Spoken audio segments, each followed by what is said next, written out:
ऐसा वैज्ञानिक जिसे बचपन में बेवकूफ़ और मंद बुद्धि कहा जाता था, जिसने विज्ञान की दुनिया को बदल के रख दिया। आज हम बात करेंगे अल्बर्ट आइंस्टीन के बारे में, दुनिया के महान और अपने समय के सबसे बड़े एवं प्रतिभाशाली वैज्ञानिक। अल्बर्ट आइंस्टीन का जन्म 14 मार्च 1879 में जर्मनी में हुआ था। अल्बर्ट आइंस्टीन एक सैद्धांतिक भौतिक वैज्ञानिक थे। उन्होंने ऐसे सिद्धांत दिए जिससे विज्ञान जगत को पलट के रख दिया।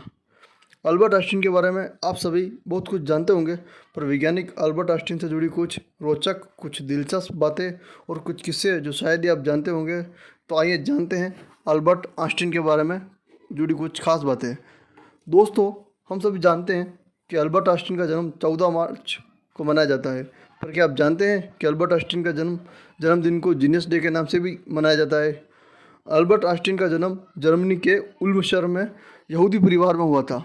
उनके माता पिता ने पहले उनका नाम उनके दादा के नाम पर अब्राहम रखा था, लेकिन यह नाम कुछ ज़्यादा ही यहूदी जैसा था। तब उन्होंने उनका नाम अल्बर्ट रख दिया था। हम सभी जानते हैं कि अल्बर्ट आइंस्टीन का दिमाग काफ़ी तेज़ था, पर क्या आप जानते हैं कि बचपन में उनका दिमाग सामान्य बच्चों के दिमाग से भी काफ़ी बड़ा था। जब पहली बार उनके परिवार ने देखा तो वो चकित रह गए। हालांकि बढ़ती उम्र के साथ ही एल्बर्ट का दिमाग भी सही शेप में आने लगा। आइंस्टीन के दिमाग में एक औसत इंसान के दिमाग में मौजूद सेल से कई गुना ज़्यादा सेल्स थे। इस वजह से वो इतने बुद्धिमान थे। दरअसल आइंस्टीन की मृत्यु के बाद उनके परिवार की अनुमति के बिना उनका दिमाग निकाल लिया गया था। यह अनैतिक कार्य डॉक्टर थॉमस हार्वे द्वारा उनके दिमाग पर रिसर्च करने के लिए किया गया था। 1975 में उनके बेटे की आज्ञा से उनके दिमाग के 240 सैंपल कई वैज्ञानिकों के पास भेजे, जिन्हें देखने के बाद उन्होंने पाया कि उनका दिमाग आम इंसान के दिमाग से ज़्यादा सेल्स की गिनती है। एक बार अल्बर्ट आइंस्टीन को उनके गणित के प्रोफेसर ने उन्हें लेजी डॉग तक कह दिया, क्योंकि वो पढ़ाई में बहुत ही ज़्यादा कमज़ोर थे। अल्बर्ट आइंस्टीन 10 घंटे से भी ज़्यादा समय तक सोया करते थे। इसके अलावा उन्होंने कार चलाना भी पसंद नहीं था। उसके बजाय उन्हें पैदल चलना और बाइक दौड़ाना ज़्यादा पसंद था। आइंस्टीन की व्यस्तता के चलते उनका तलाक हो गया था। आइंस्टीन को सिगार पीने का बहुत शौक था।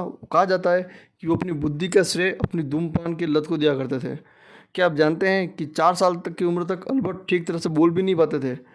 तभी एक दिन खाना खाते हुए अचानक से बोल उठे, सूप बहुत गर्म है। इस बात पर माता पिता ने जब हैरानी से पूछा कि आज तक तुमने कुछ बोला क्यों नहीं, तो उन्होंने बड़ी सरलता से उत्तर दिया, क्योंकि आज से पहले मुझे इस घर में कोई दिक्कत नहीं हुई। दोस्तों, क्या आप जानते हैं कि अल्बर्ट आइंस्टीन ने कभी मोजे नहीं पहने, क्योंकि उन्हें इनसे काफ़ी तकलीफ होती थी। साथ ही उन मोजों में जल्दी छेद भी हो जाते थे, तो वो पहनना पसंद नहीं करते थे। वो कभी शेविंग क्रीम का यूज़ नहीं करते थे और न ही अपने बालों को कंघी करना पसंद करते थे। इसलिए वो बालों को कभी भी कंघी नहीं करते थे। लेकिन आज उनका बिना कंघी किया हुआ hairstyle genius hairstyle के नाम से जाना जाता है। दोस्तों, अल्बर्ट आइंस्टीन बड़ी बातों को याद रख लेते थे, पर क्या आप जानते हैं अक्सर छोटी छोटी बातें वो भूल जाया करते थे, जैसे तारीखें, फ़ोन नंबर और नाम भूल जाया करते थे। अल्बर्ट आइंस्टीन को अपनी स्कूली शिक्षा व्यवस्था में बहुत गुणा थी। उनके कुछ विषयों के शिक्षक उन्हें एक आदर्श छात्र, जबकि कुछ अन्य विषयों के शिक्षक उन्हें एक मूर्ख छात्र समझा करते थे। एक बार अल्बर्ट आइंस्टीन ट्रेन में सफ़र कर रहे थे, जब टिकट चेकर उनके पास आया और वो अपनी टिकट दिखाने के लिए अपने हाथ जेब में डाले। जेब में टिकट ना मिलने पर उन्होंने अपना सूटकेस को चेक किया। वहाँ भी टिकट को ना पाकर वो टिकट को अपनी सीट के आसपास खोजने लगे। यह देखकर टिकट चेकर ने अल्बर्ट आइंस्टीन से कहा कि आपका टिकट गुम हो गया, तो कोई बात नहीं, मैं आपको अच्छी तरह से पहचानता हूँ। मुझे पूरा यकीन है कि आपने टिकट ज़रूर खरीदा होगा। टीटी जब बाकी के लोगों का टिकट चेक करके वापस जा रहा था, तो उसने देखा कि अल्बर्ट आइंस्टीन अभी भी अपनी सीट के नीचे अपने टिकट को ढूंढ रहे हैं। तो टीटी ने फिर कहा कि आपको टिकट के लिए परेशान होने की ज़रूरत नहीं है, आपसे टिकट नहीं मांगा जाएगा।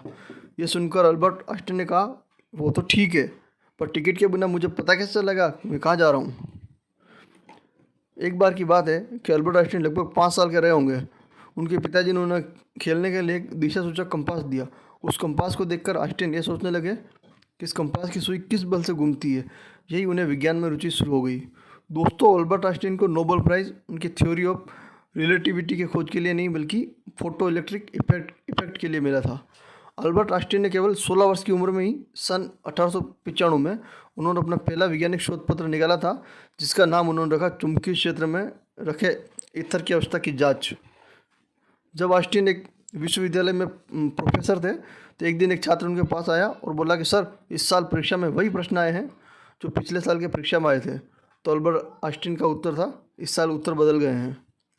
उन्हें गणित में अधिक रुचि भौतिक विज्ञान में थी। उनको गणित से भी अधिक रुचि भौतिक विज्ञान में थी, इसलिए वे गणितज्ञ नहीं बल्कि एक वैज्ञानिक बने। उनके विज्ञान के प्रति रुचि का अंदाजा इस बात से लगाया जा सकता है कि उन्होंने 15 साल की उम्र का होने से पहले ही अवकलन व समाकलन जैसे कठिन चीज़ों में महारत हासिल कर ली थी।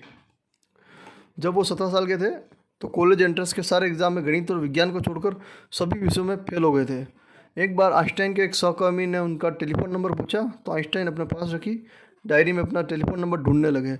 सहकर्मी चकित होकर बोला, क्या आपको अपना खुद का टेलीफोन नंबर भी याद नहीं है? तो अल्बर्ट आइंस्टाइन बोले, नहीं, मैं से किसी चीज़ को भला क्यों याद रखूं जो मुझे किताब में ढूंढने से मिल जाती हो। अल्बर्ट आइंस्टाइन को विज्ञान के अलावा और किसी चीज़ में दिलचस्पी नहीं थी। कहा जाता है कि सन 1952 में उनको इजराइल का राष्ट्रपति बनने का ऑफर भी आया था, लेकिन उन्होंने ये कहकर मना कर दिया कि वो राजनीति के लिए नहीं बल्कि विज्ञान के लिए बने हैं। टाइम मशीन की कल्पना भी सबसे पहले आइंस्टीन ने की थी और उन्होंने इस विषय पर कई शोध भी लिख किए थे। आइंस्टाइन की नई भाषा सीखने में काफ़ी दिक्कत होती थी, तभी वो जर्मनी केवल एकमात्र भाषा थी जिसे वो ठीक ठाक बोल पाते और समझ पाते थे। अल्बर्ट आइंस्टीन अपने पूरे जीवन में एक मानसिक रोग से पीड़ित रहे, जिसके कारण वे हर चीज़ को 2 से 3 बार दोहराया करते थे। उन्हें चीज़ों को टेक्स्ट के बजाय पिक्चर्स के रूप में याद रखना ज़्यादा पसंद था। वो कहते थे कि वो कोई भी ऐसी चीज़ याद नहीं रखते जिसे 2 मिनट में ढूंढा जा सकता हो। अल्बर्ट आइंस्टीन कहते थे कि उनका दिमाग उनकी प्रयोगशाला थी और फाउंटेन पेन उनका उपकरण। जब लोग आइंस्टाइन से उनकी प्रयोगशाला के बारे में पूछते तो वो केवल अपने सर की ओर इशारा करके मुस्कुरा देते। एक वैज्ञानिक ने उनसे सबसे प्रिय उपकरण के बारे में पूछा तो आइंस्टीन ने उसे अपना फाउंटेन पेन दिखाया।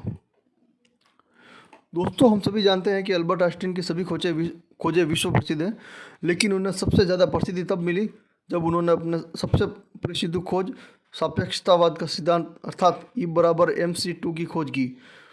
जापान में गिरा बम इसी फार्मूले पर आधारित थे, जिसके बाद वह आइंस्टीन को बहुत अफसोस हुआ कि उनके द्वारा दिए गए सूत्र का इस्तेमाल पूरी मानवता को ख़त्म करने के लिए किया जा सकता है। अल्बर्ट आइंस्टीन जिंदगी भर अपने इस गलत प्रयोग के विरुद्ध थे।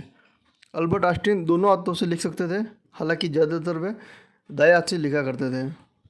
अल्बर्ट आइंस्टीन लोगों को हमेशा प्रेरित रखने के लिए अपने ऑटोग्राफ दिया करते थे। वो अपनी कमाई दान में दे दिया करते थे। वो अपने सिग्नेचर के लिए $5 लेते थे और एक स्पीच के लिए $1000 लेते थे और बाद में इन पैसों को चैरिटी में दान कर देते थे।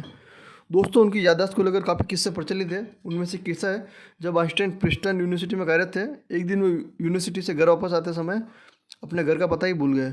यद्यपि प्रिंसटन के अधिकतर लोग आइंस्टाइन को पहचानते थे, किंतु वो जिस टैक्सी में बैठे थे उस टैक्सी को ड्राइवर उन्हें नहीं पहचानता था।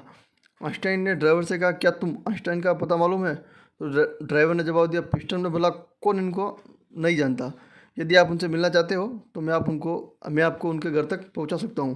तब आइंस्टाइन ने ड्राइवर को बताया कि वही अल्बर्ट आइंस्टाइन है और अपने घर का पता भूल गए हैं। ये जानकर टैक्सी ड्राइवर ने उनको उनके घर तक पहुंचाया और आइंस्टाइन के बार बार आग्रह करने के बावजूद भी टैक्सी का भाड़ा भी नहीं लिया। आइंस्टाइन चाहते तो और भी जी सकते थे। उनके अंतिम समय में डॉक्टर्स ने उनको ऑपरेशन करना चाहा, लेकिन उन्होंने ये कहकर मना कर दिया कि आर्टिफिशियल तरीके से जीने में कुछ मज़ा नहीं है, मुझे जितना जीना था मैंने जी लिया। अल्बर्ट आइंस्टीन दुनिया के 3 देशों के नागरिक रहे। वे जन्म से 1901 तक जर्मनी का रहे, 1901 से 1932 तक स्विट्जरलैंड तथा 1932 से 1955 यानी मृत्यु तक अमेरिका के नागरिक रहे। अपने जीवन के अंतिम दिनों में अल्बर्ट पूरे ब्रह्मांड को एक साथ व्यक्त करने वाला सिद्धांत यूनिफाइड थ्योरी पर काम कर रहे थे, किंतु उनके निर्धन के कारण इस थ्योरी में आगे काम नहीं हो पाया। दोस्तों, आइंस्टाइन ने मरने से पहले अपने अंतिम क्षणों में उनके कमरे में मौजूद नर्स को जर्मन भाषा में कुछ कहा था, लेकिन उस नर्स को जर्मन भाषा नहीं आती थी। इसी के साथ आइंस्टाइन के कहे अंतिम शब्द एक राज की तरह दफन हो गए।